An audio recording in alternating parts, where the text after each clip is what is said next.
Hello and welcome to the Montgomery Talks podcast. Today we're talking with David Petter, who's the president and CEO of the Montgomery County Economic Development Corporation. Economic development has had something of a history in the past few years. It was first a department in the county government, and then in 2016, EDC was created to be a nonprofit. And Mr. Petter became the corporation's first president, correct? And took the role in September 6, 2016. And previously, you were an economic development official in Florida. Yep. And as EDC's CEO, he was at the forefront of the county's bid to welcome Amazon's highly valued HQ2, which obviously went to Virginia and New York. So welcome, Mr. Petter. Thank you for having me. So first off, you got any scoops for us today?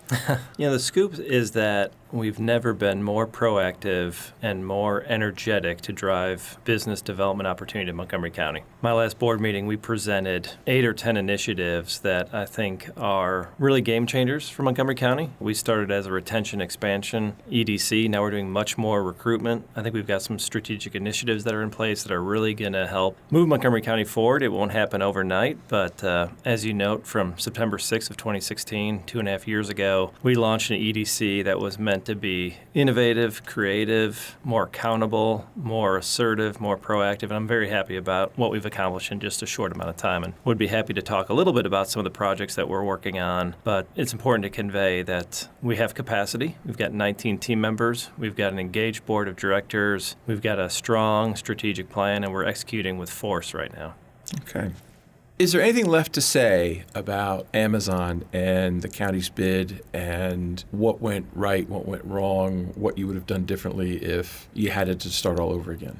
Yeah, I think there's still an ongoing conversation. I'm still very much enthused about them being in the region. I know there's a differing opinion whether that is a win or a loss. I certainly see it as a win that they're in Northern Virginia. Now that they've pulled out of New York, I think there's an opportunity to represent the value proposition for Montgomery County. As you know, their intention initially was to have one location. They chose to put it across 2 locations. Now that they've scrapped the plans on New York, I think we have a chance to represent Montgomery County as a location. That location is still confidential. It's something I don't speak about publicly, although I think your listenership knows where we intended to put Amazon. And that location provides a wonderful value proposition for Amazon. It has wonderful connectivity. It has the strength of talent. It has proximity to NIH, which a lot of people don't recognize, but Amazon is an evolving company, an innovation company, a company that wants to improve the human condition. And one way they want to do that is affecting life sciences. And our location in Montgomery County is very proximate to NIH, very proximate to the FDA, and I think it'd be a natural for them to consider putting some employee base here in Montgomery County as they continue to expand in National Landing. So they're very busy right now, very busy growing their footprint in Crystal City National Landing, but when the opportunity comes to re-engage with them, I'm looking forward to representing our value proposition. The reality is the site they chose is very much aligned to what Montgomery County offers: strong talent, purpose-driven culture, wonderful diversity, 1 out of 3 residents being born in a foreign country, as you know. So we've got diversity of people, diversity of thought, diversity of problem solving that a company like Amazon really wants. With the beginning of building out National Landing, I'm hopeful that they consider Montgomery County as a location to build some additional capacity to take some of the burden off of that one specific site and to enjoy some of the quality of life and relationships that we could bring here within our county. You said you're still keeping it a secret. We did file a Maryland Public Information Act request. We did get a number of documents that were not redacted, and it's fairly clear that White Flint is the location in Montgomery County. So you're welcome to keep that secret, but I believe this, unless you want to say... It's the worst kept secret in Montgomery County right now, right? Right, probably. And certainly, I think the thought is, as this has continued on, they've expressed that they won't be opening up a formal another round, but we really want to hear from Amazon what they want moving forward. We shouldn't make the assumption that we have the answers to the questions that they have, because we really don't know what their questions will be in the coming years. But if they choose to re-engage with us, I think we have a wonderful value proposition to share, and I'm excited to do that again. There have been people who have been critical of the county's efforts to try to lure Amazon because of the dollars that were essentially thrown in Jeff Bezos' face. You don't believe that we'll have the same protests in Montgomery County that they did in Queens? I don't want to speak at length about the project, but we'll speak a little bit to it. Certainly there needs to be an education among our populace, as there wasn't in New York, about what the investment is in a company when you're looking to attract a company. So, philosophically at the EDC, we never lead with incentives. We share the story of our talent, of our location, of our purpose-driven people, our diversity, our connectivity, proximity to 3 international airports, our customer base, our 18 federal agencies. We'd never lead with a financial incentive to attract a company here. That is only used to close a deal or to make a good deal better. You can't make a bad deal good, but you can make a good deal better. So I can't speak on behalf of our state partner, but on behalf of our county partner, we look at incentives as an investment in the long-term revenue growth of Montgomery County. How our populace would react is something I'm not, privy to, because it didn't happen, but certainly there would have to be an education piece if there were incentives involved in a future conversation. County Executive Mark Elrich had said that the EDC was planning to send him to California to meet with the other companies that would be following Amazon East. Has that trip been scheduled? Do you know who he's going to talk to, et cetera?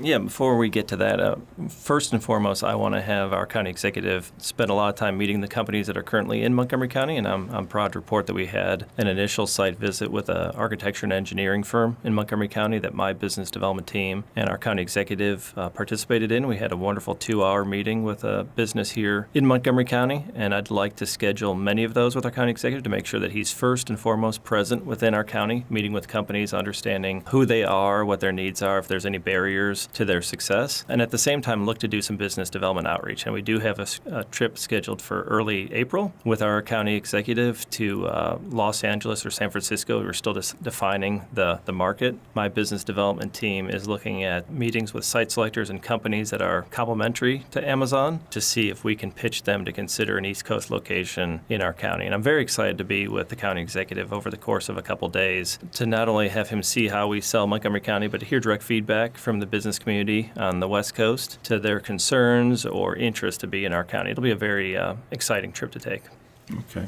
So to get off Amazon for a little bit, you're probably quite happy to not talk about Amazon for a bit, but there are 3 very visible sites, at least to me I think they're visible because people drive by them every day, and I've heard a lot of people talk about them, that seem ripe for economic development, and yet they have not been. And the first one that comes to mind, I drive by it every morning, is the Comcast site in the northern part of the county. What's going on with that particular location? Is there anything that your organization is trying to do to try to put jobs there?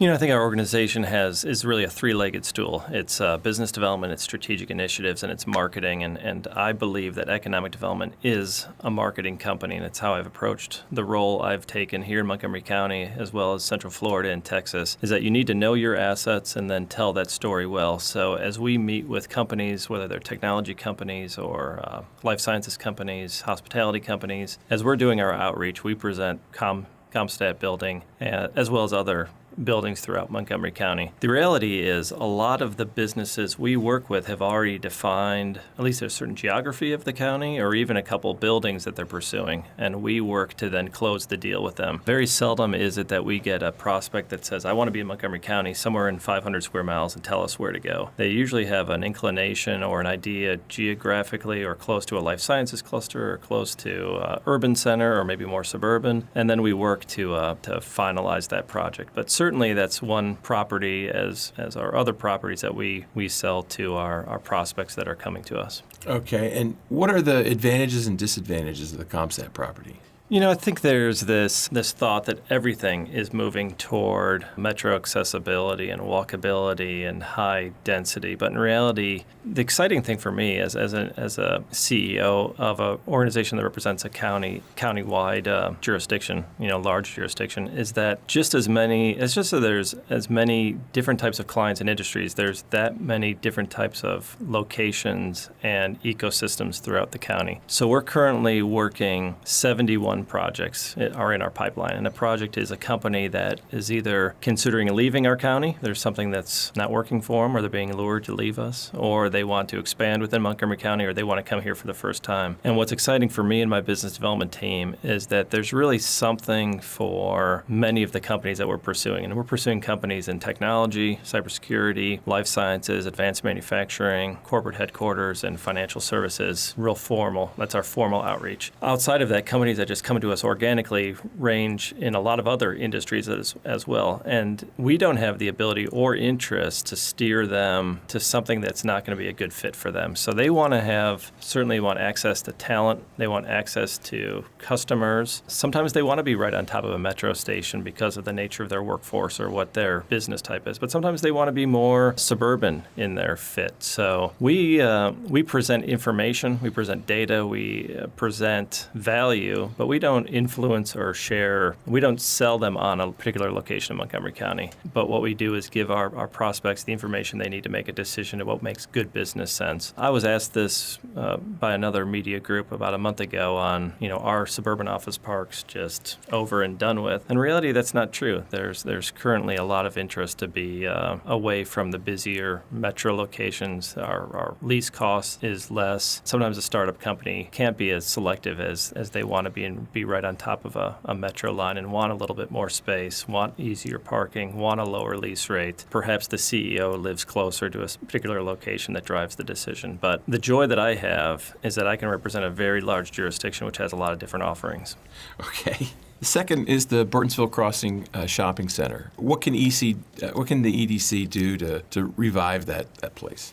We're not actively working on a lot of shopping center or retail or community development work. We were really put in place to go after primary businesses that are bringing outside money into the county, businesses that bring 51% or more of their revenue from outside to create new tax base to the county. So if we could be a partner in research or data to help that, we're happy to, but we don't do a lot on the retail community development side currently. Okay. How about the Discovery headquarters in Silver Spring? Discovery headquarters, as much as we didn't want to see Discovery leave, that building is a really incredible asset for Montgomery County and Silver Spring and is going to have a lot of success. It's situated among the Red Line, or right on top of the Red Line, in one of our most dynamic cities in Montgomery County, incredibly diverse city, authentic city, next to downtown, walkable amenities, a lot of residences nearby. I can't speak to particular projects or deals, but I would say that building is very attractive to tenants because of those attributes. Talent, the metro access, proximity to airports, our purpose-driven people in Montgomery County. It really is a Class A easy sell for us.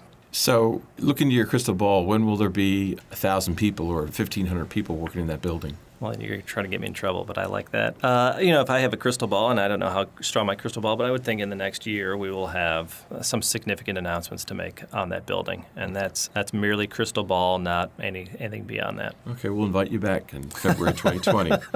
And that's a good time to take a quick break. I'm Doug Tolman, senior reporter with Montgomery Community Media, speaking with David Petter, president and CEO of the Montgomery County Economic Development Corporation. We'll be right back.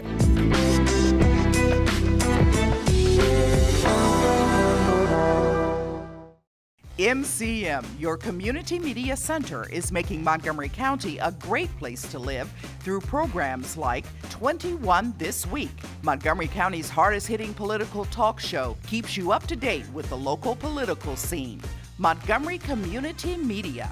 Our middle name is Community.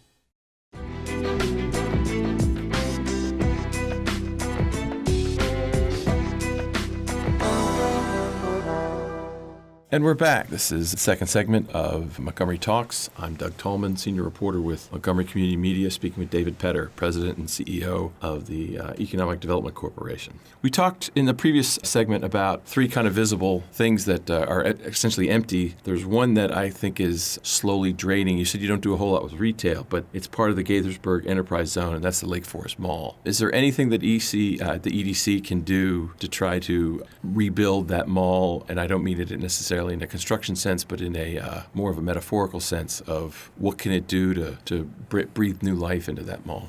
If our partner in Gaithersburg, Tom Lonergan, and his team at the Gaithersburg EDC would like to partner with us, we certainly are open to that conversation.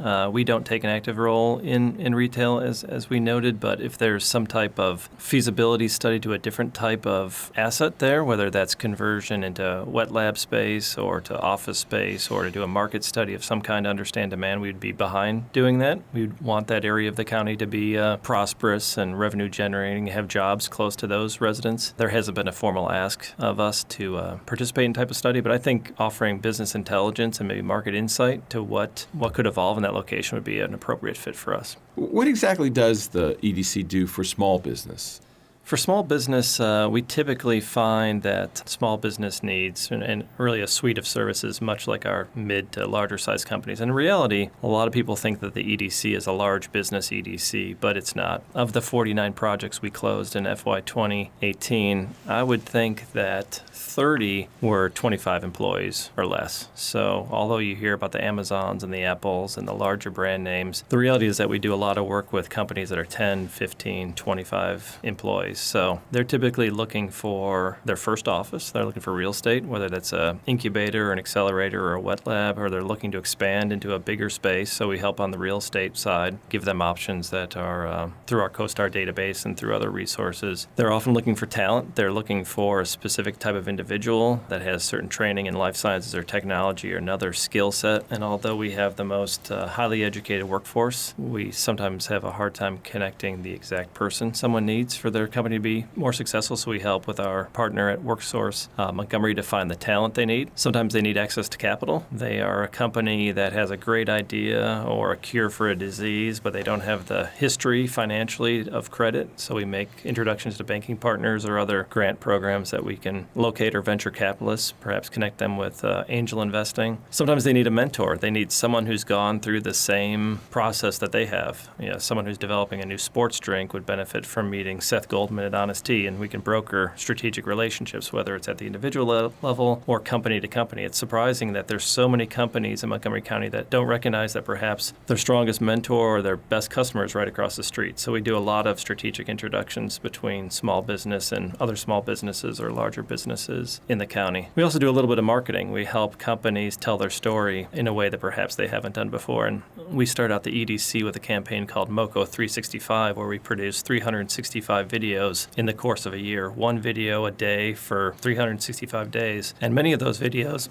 were the stories of small business success here in Montgomery County. So we not only captured the story of that particular individual, but we helped share their story from a small business perspective as well. One thing that I like to share when I meet with different groups about what we do, first and foremost, that we're great listeners, and what is an appropriate solution to one small business or business might not be the same for another business. So our business development team leads by first understanding what a small business needs to be successful in Montgomery County, and then we craft a suite of solutions behind that. And if we don't have the solution, we turn to our Women's Business Center, or we turn to our state partner, we turn to the SBA, we turn to SCORE. We are one of many, many partners in Montgomery County that do economic development. I think we do it very well, but we turn to our partners to leverage their strengths at the same time. So somebody wants to move to Montgomery County. The place has had a reputation for being not terribly business friendly. How do you turn that conversation around? I think there's a lot of value to be in Montgomery County and to be in the state of Maryland, and we have a high regulatory environment that creates an incredible quality of life for the people of Montgomery County. So Montgomery County and Maryland can be selective in the businesses that we pursue. Unlike my time in Florida or Texas, where there's just wide open swaths of land and the workforce isn't as strong as it is here, they're interested in taking everything and anything as immediate as they can. And we can be a touch more intentional in Montgomery County. That doesn't mean that we have a culture of no, but we have a culture of yes, that we want to ensure that that company that's interested in us is going to be successful here. So I think you'll find with our new elected leadership and our team as we build capacity that we're going to work together to be more efficient, have more certainty throughout the entire process of a company coming here, more concierge level service to ensure that a company that wants to be in Montgomery County can be here and can be successful here. But it starts from being present, from being a good listener, to being a problem solver, something that I think our economic development group does very well.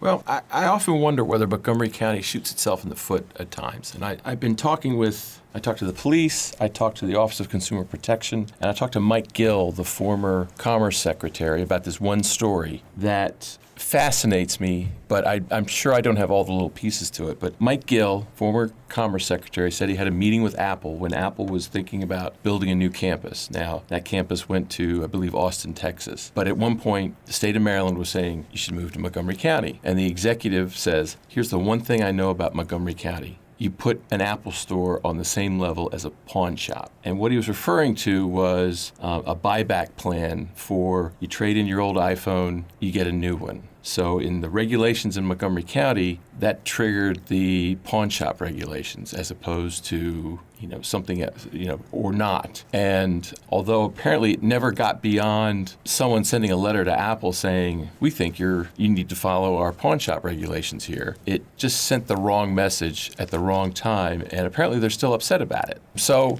does this county, because this high regulatory county that does these things, one assumes for its residents, does it go too far sometimes? I think in that case, absolutely. I'm aware of that story as well, only because I was active in that pursuit. And I was very, very surprised to hear that, especially after the work that we did to get in front of Apple and the value proposition that we've worked to craft, the marketing that we spend, the assets that we've defined. Here we are wanting to lure a company like Apple, and there was a decision made many years before I even moved to Montgomery County that has made them think that we're not a pro-business or friendly place to do business. And certainly I have a concern of what other things are in the marketplace that are keeping businesses from pursuing us. There has to be a balance in that regulation. It can't be so overdone that it's pushing businesses away. It's my understanding that our county executive is working with Councilmember Sidney Katz to look at regulation from top to bottom that's current with the lens of what is less than business friendly and what can be adjusted in that regard. That's very encouraging to me as an economic developer because I want to have all of the tools I need to close the deal, and that was one of those deals that I thought we were very much moving forward, a great sell, but at the end of the day couldn't come to fruition. So I'm hopeful that the new elected leadership, our new county council, which has many young people, very hungry, ambitious leaders, will look at our regulation to make sure there is the balance between quality of life and business development opportunity, because certainly there's a place where both can live together. Okay. And one other point about economic development that doesn't touch your corporation, but it did happen under the umbrella of economic development, and that's the embezzlement that was revealed just a few months ago, that an economic development official managed to figure out a way to steal $6.7 million from the county so that he could go on gambling trips to Las Vegas. How do you assure the public? I can't believe I'm the first person to ask you this, but what kinds of things can you tell the public now that that's never going to happen again? Well, as you know, and maybe hopefully the public knows, that was done at an organization that was unrelated to our organization. That was done at the Department of Economic Development when it was a government-run economic development company. Now we're a public-private partnership that was born a year after DED dismantled. Because of the closeness in name between the phrase economic development and Department of Economic Development, and we certainly have that in our brand name, I took it upon myself to send a letter to the business community, to our 12,000 contacts on our email list, just to clarify that that was not related to our organization and certainly not indicative of the type of the work that we do at the EDC, just to continue to educate the public that that was not related to us. So all I can say is that we continue to do what I think we do really great, is being in front of business more so than anyone else, listening to what the business community needs to be successful, crafting a strategic plan that's relative to what they want to see. We certainly engage in the legislative process and meet with our elected officials, but our priority is every day being in front of business and helping them grow here in Montgomery County. Someone told me when I started I need to have a little bit of a force field around me of positive energy, and that's very easy to have here. Sometimes it's challenged, but the reality is we have an incredible story to tell in Montgomery County, from our diversity, our talented workforce, our proximity to customers, 18 federal agencies, being 1 inch from the capital of the free world, strong K-12 school system. My counterparts throughout the United States would want 10% of what I have here in Montgomery County. We have wonderful, wonderful assets to sell, and it's exciting to be able to do that. Well, you have wonderful assets to sell, but what's the biggest get you've gotten in the 2.5 years you've been here, the 3.5 years you've been here? I think starting out with getting Fox News out of D.C. into Bethesda was strong. I think expanding Supernus Pharmaceuticals was strong. Bringing Autolus, an international biotech company, was strong. What makes me excited about our work at the EDC is that it's not always about the biggest gets, but it's about a lot of singles and doubles that are adding up to significant job growth and capital investment growth. So our work is not always going to be the household names. These are going to be life sciences companies and technologies companies that perhaps no one has ever heard of, but are doing wonderful work in the curing of HIV and AIDS and helping with arthritis and stem cell technology. So I get very much equally as excited as companies that are additive to the 1,000, 2,000 number, just as I would with an Apple or Amazon. In fact, those are tougher projects to do and more exciting projects to do. Okay. Well, I think now's the time to wrap things up. Thank you very much, Mr. Petter, for being here. Thank you. I'm Doug Tolman, Senior Reporter at Montgomery Community Media, and our engineer today was Mike Valentine. Please join us next time on Montgomery Talks.